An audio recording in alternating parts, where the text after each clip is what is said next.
Pesci or something. Yeah. You know, he only lives 15 minutes from my parents. I know. So, see? So anyway, you're going to start with the side box on the ground with the examiner.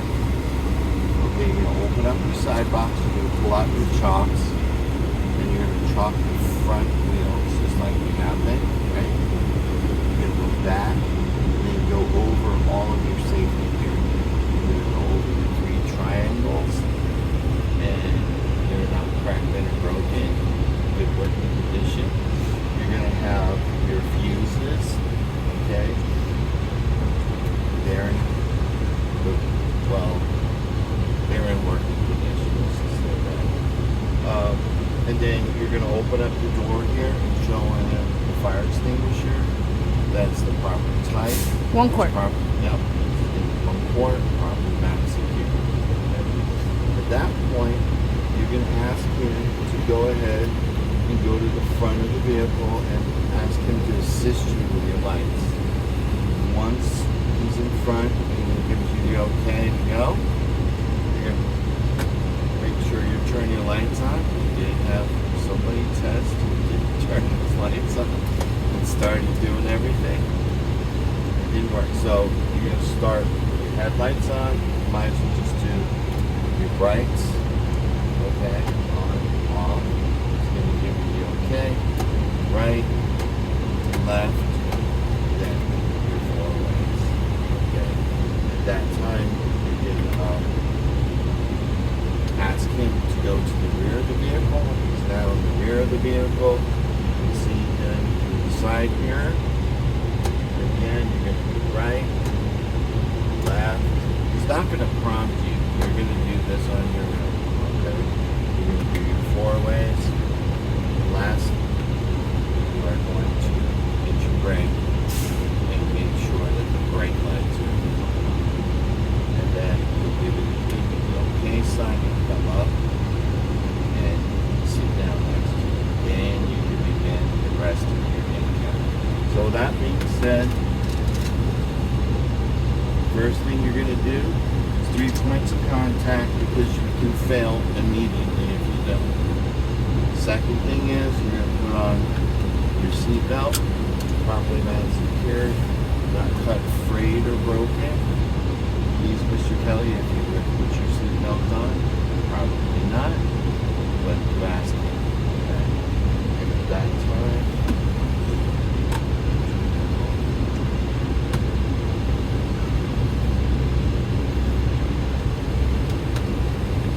that's so I can see the gauges properly. Okay, to begin your in-cab test, I'm going to start with my mirrors. My mirrors are properly mounted and secured, not cracked and or broken. There is no illegal stickers. Okay, the windows, properly mounted and secured, not cracked and or broken. No illegal stickers. There are stickers here. These are okay. You can see through them, right?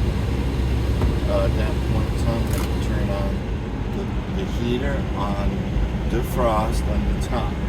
Make sure it's correct with the heat actually on, and then put your hand up, let him know that there's heat coming out. Okay, we're not going to do that for too long right now. And the reason is that's a safety issue, okay? Because you're going to be driving in areas where there's going to be all kinds of snow and frost and ice. You got to make sure your windows are clear and secure. Okay, at that point in time, I'm going to go ahead and we've got to test the light tree up here as well. So I'll begin with the hazards. Make sure the hazard lights come on up here. They work well. The right, the left, and then the high beam thing comes on here, and that works. Okay, these bulbs do go out, and you need to know whether your blinker's actually working. Right? Okay, so at that point, we're going to check my windshield wiper and fluid. We are out of fluid in this truck. We're not pushing on it right now. Make sure that you push on it. Kelly was complaining that people weren't doing your wash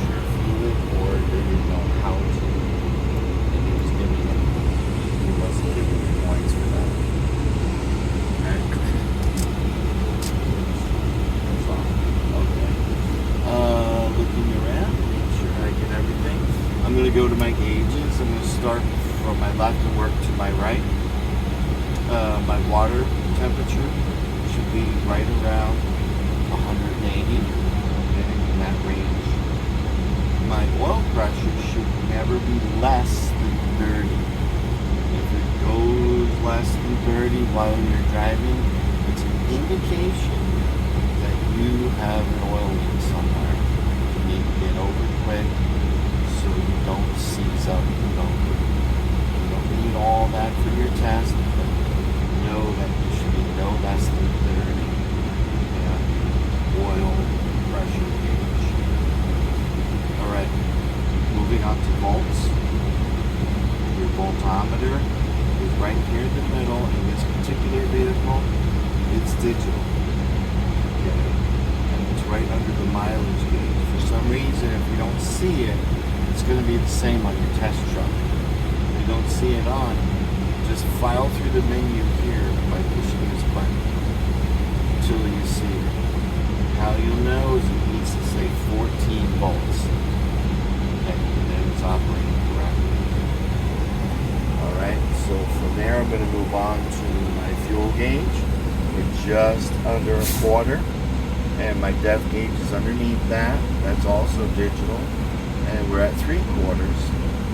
Now, the important parts here is your primary air pressure gauge, okay?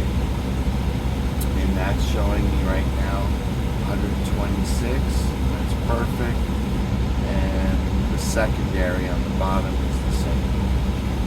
Alright, so my miles per hour and my RPM are both working properly, and all my gauges are properly mounted and secured, not cracked or broken. Good working condition. So at that point, I'm going to test my city horn and my air horn. And I missed my windshield. So that's why you're always checking in your test. I usually do my mirrors, glass, windshield, and I skip it. Okay?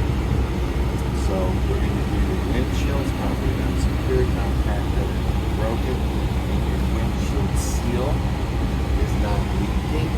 Okay? Freightliners tend to leak a lot. So if it does, you need to go get it fixed and take the windshield out and do it. With that being said, that does conclude the in-cap section of the test.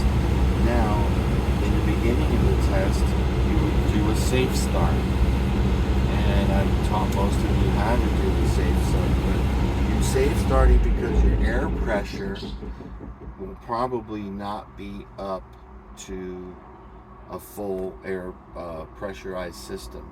And you need that for your test. Okay? So in the beginning of your in-cab, you're going to do a safe start by making sure that it is in neutral. You're going to put in the clutch all the way to the floor. Turn the key. Watch for the ABS light to come on and go off. You're going to let your examiner know that. Then,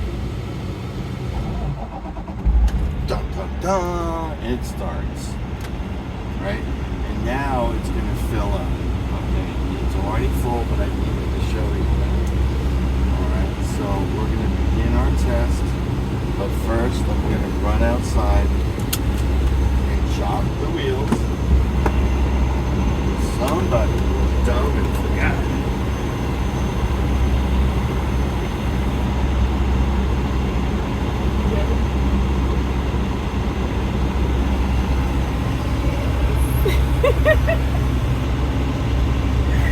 Yes, you ready? Alright. Yay! Hello! Alright, so I'm going to begin my brake test. But first, I don't want to fail my test by a simple, stupid seatbelt. So you're going to turn off the truck.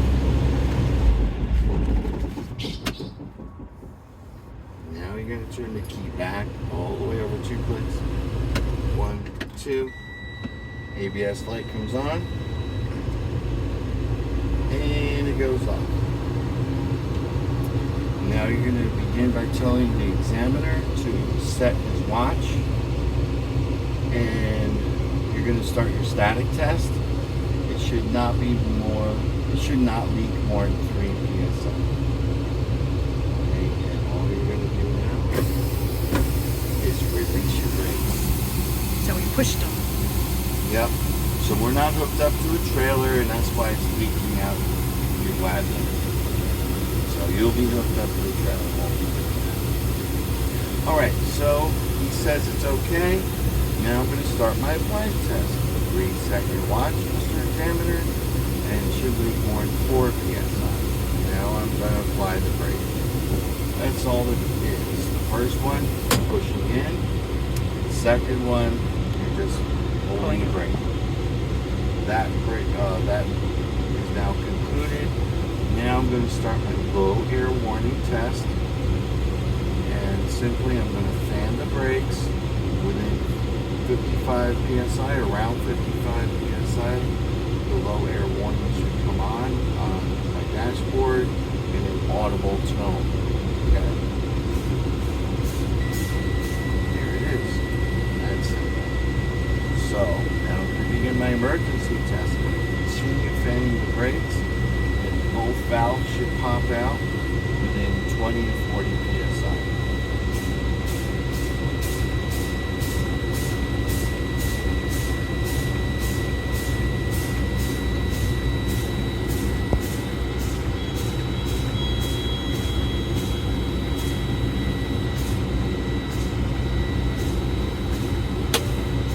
There it goes. Alright, so at approximately 25 psi, it popped. So you're going to tell that to the examiner. Alright, so both are out. You're good to go.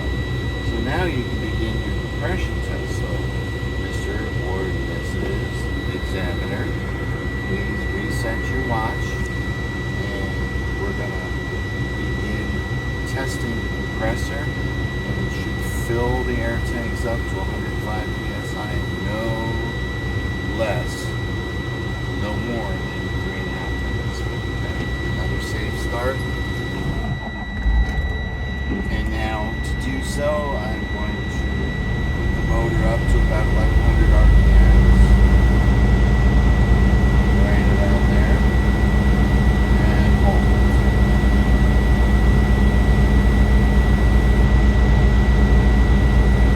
So, Mr. Examiner, how was your weekend? It was a hot weekend. Yeah. So, as it's filling the tanks, you need to watch the tank.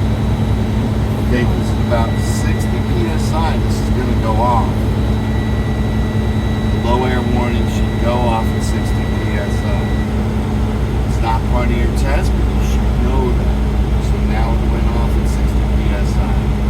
No more annoying noise. Alright, it's filling, it's at 70 psi, 80, almost at 90, almost 100, 100 on the dot, 102, 101, 104, 105. Both are at 105. You can stop as much. Okay? So now that we've finished that, we're going to do our tug test.